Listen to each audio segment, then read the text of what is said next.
traditionnel, Adama, aussi ce pan de la culture sénégalaise très important, notre histoire. Ouais. Un magnifique tableau, un tableau très beau qui reflète notre identité culturelle, un tableau historique également, et qui permettrait aux nouvelles générations de connaître justement ces figures emblématiques, ces figures historiques qui ont façonné et tracé notre histoire. C'est vraiment un moment important qui nous replonge dans notre histoire.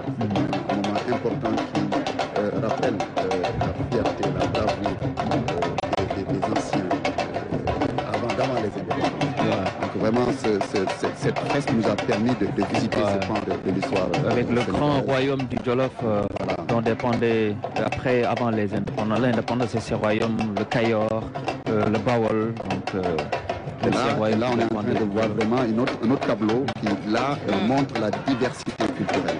Donc là, on va voir les différentes danses qui vont suivre le Ndaourabi. Ça, c'est souvent les Lébos, lorsqu'il y a des cérémonies importantes qu'on effectue, donc ces danses de Ndaourabi très emblématiques. La culture, elle est très belle, surtout la culture sénégalaise sous ses différentes facettes. Avec une riche diversité. Culturelle. On a vu l'emblématique danse du Ndaourabi. Aux couleurs nationales, avec... Mais c'est bien d'avoir pensé à introduire cette nouveauté, faire défiler justement des hommes et des femmes de culture, le tableau culturel que nous venons justement de visionner et qui constitue la nouveauté de cette célébration. Oui, tout à fait. Vous savez, le 4 avril, c'est un moment de communion. C'est un moment où toutes les forces vives de la nation sont focalisées sur les valeurs. Et je crois que montrer ce que nous avons de plus cher, on ne peut pas choisir mieux. Ce sont nos amis serrères, je crois. Oui, ça c'est les Nguel qui vient. C'est ça. Hein? Ce sont nos amis. On a vu ça, c'est avec ces instruments traditionnels, comme l'hilaire. Aujourd'hui, on a une mécanisation de l'agriculture sénégalaise. C'est important parce que ça, c'est ce qui a précédé tout ce qu'on est en train de faire actuellement. Le choix des tissus et le choix des couleurs est tout aussi important également, pour le souligner. Oui. Parce que culture bu ci nekk am na luy def spécificité am na luy def nu koy waxee lu koy identifier mu doon ci wàllum tissu bi wàllum accessoire yi ñuy takk wàllum fecc bi ak exactement mooy accessoire yi ak fecc bi ak yu ni mel. Donc di jëmmal voilà. baykat yi dañuy rendre hommage baykat yi également. instrument traditionnel yi. Ileer bi véritablement. lii tamit cosaan lay wone. layu lii moom la ñuy wax layu. mu ngi noonu donc am na solo. daanaka histoire mooy lépp. culture mooy lépp.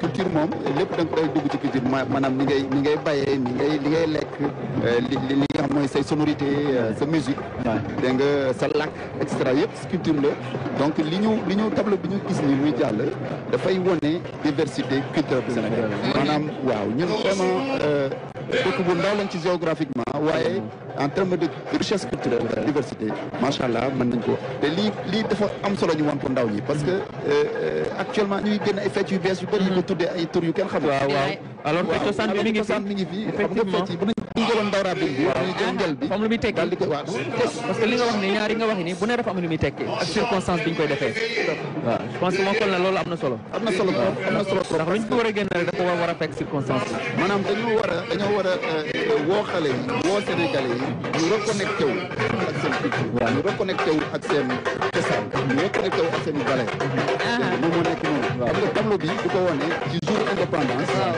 bi nga xamante ne réew mi xale ñëpp a ngi captivé di seetaan loolu la message boobu la ñu sànni mu mel ne commissaire Diouf tamit am na lu mu si bëgg a sànni te dafa mel ne suñu mbokk séeréer yi lii à la suite du colonel li mu wax c'est important parce que comme disait le président Senghor la culture est au début à la fin du développement et tey jii par devoir de mémoire et de reconnaissance gis nañ ñi fi jàll ñëpp mu nekkoon ay figure emblématique de l'histoire du Sénégal et puis véritablement comme il a dit la diversité culturelle mu nekk lu am solo ñuy soxla ay repères di soxla véritablement ay figures yi nga xam ne dañuy jël ci ñoom ay modèles tey jii ci jeunesse bi comme ni nga ko waxee ñu toll ci moment yoo xam ne des fois day am ay crise de valeur véritablement mu am ay fecc ay façon de parler di ci ni ñuy waxee ni ñuy doxee ni ñuy soloo ci ñi nga xamante ni reflété wul suñu Sénégal donc tey jii dafay am solo tey lu mel ni fête de l'indépendance ñu génnewaat li ni mel wan ko ndaw yi ñu wan ne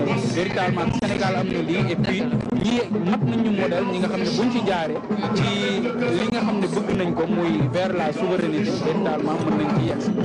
am na solo comme ni ko waxee le président Senghor waxee woon la culture elle est au début et à la fin de tout processus de tout développement donc baax nañ ñu dellu soit si repères yooyu. Tout à fait, tout à fait. La culture c'est ce qu'on a de plus cher même li ñuy wax souveraineté industrie développement loolu yëpp base bi mooy sa fierté nationale base bi mooy nga xam yaay kan sa identité foo jógee dégg nga base boobu moo la mën a permettre yow nga mën a vraiment projeté wu dans l'avenir di am yu mel ni ay industrie défense wala di bëgg a def Sénégal horizon 2050 tant que amuñu valeurs yooyu nga xamante ne moom la suñu maam yi doon porté ñu xam suñu bopp xam fu ñu jógee xam suñu identité day jafe ñu projeté wu dans l'avenir. mais sànq dañu gis sax bi nga xam ne mooy les terroirs des royaumes yi doon jàll royaume bu ci nekk am na particularité am na singularité am na ay valeurs yoo xam ne moom lay promouvoir également loolu commissaire Diouf sànq wax na ko je pense qu'il faut que ñu dem ressourcer jiwaat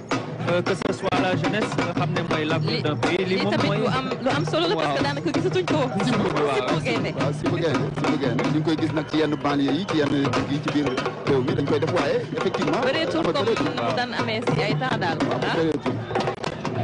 c'est ça waaw lii nekk na lu rafet wax dëgg yàlla waaw suñu mbokk waa Casamance yi nga xam ne ñoom it macha allah bu di wax Casamance wax culture fa la culture véritablement fekk baax wax dëgg yàlla gis nga ko mu ngoog ñi moom ñi profité di nuyuwaale suñu mbokk waa Ale Casa yi nga xam ne ambiance bi buñ ko déggee rek waaw ñii di ñëw nag c'est important on va voir les rollers là rollers yi di ñëw nii waaw rollers yi gis nga boo xoolee ku ci nekk da nga takk raaya benn réew Afrique waaw donc vraiment c'est un clin d'œil waaw à l'unité africaine ay Zambie Gambie réew Afrique yëpp ñu ngi fi ñu ngi leen représenté fii ci rollers yi c'est l'unité africaine c'est le panafricanisme ñu toll nii dañu sànni un clin d'œil parce que aussi identité culturelle du rek sa réew yow kese Uganda sax Uganda ak variété Uganda am nañu weex waaw donc vraiment dafay collé ak ñu suñu invité yi toog invité Nigéria dégg nga après Soudan pour wane rek ñun vision panafricaniste dafa doon loo xamante ne c'est pas seulement Sénégal mais dafa lu am solo ci réew mi ay commissaire dafa mel ne micro bi waaw donc oui colonel allez-y voilà donc mu ngi noonu donc loolu la ñoo jàll noonu dégg nga Niger daanaka réew ak yëpp après exemple leen tâche véritablement parce que vision panafricaniste li yëpp rek ay clin d'œil maanaam dañu wan jeunes yi wan ndaw yi wan force de nation bi que ni unité africaine du rek slogan du rek lu ñu wax ni rek dafa loo xam dañ ci war a dellu di ko dund dégg nga léegi fekk bi ñuy wane nii dafay rappeler nit ñi que vision unité africaine dafa am solo. Et surtout pour matérialiser ce que vous dites Adama et mon colonel, c'est que le président de la République a créé le ministère d'abord de l'intégration africaine et des affaires étrangères. Donc ça véritablement illustre ça et cette vision du chef d'État. Cette intégration africaine dont vous parlez tout à l'heure. Ouais, tout à fait. Commandant. Commissaire. Voilà. maa ngi ñëw commissaire kii Mamadou Diouf. Voilà. À la suite du colonel, comme il disait, mu am aspect bu am solo mooy intégration africaine ak unité africaine. Et loolu aussi dans la suite des figures véritablement yi fi jàll ñu mën ci fàttali ku mel ni Cheikh Anta Diop. mu mel ni def ci liggéey bu am solo véritablement par là de la culture africaine. loolu dafa nekk lu am solo li nga xam ne tey jii véritablement day matérialiser cette vision véritablement de l'intégration de l'unité africaine.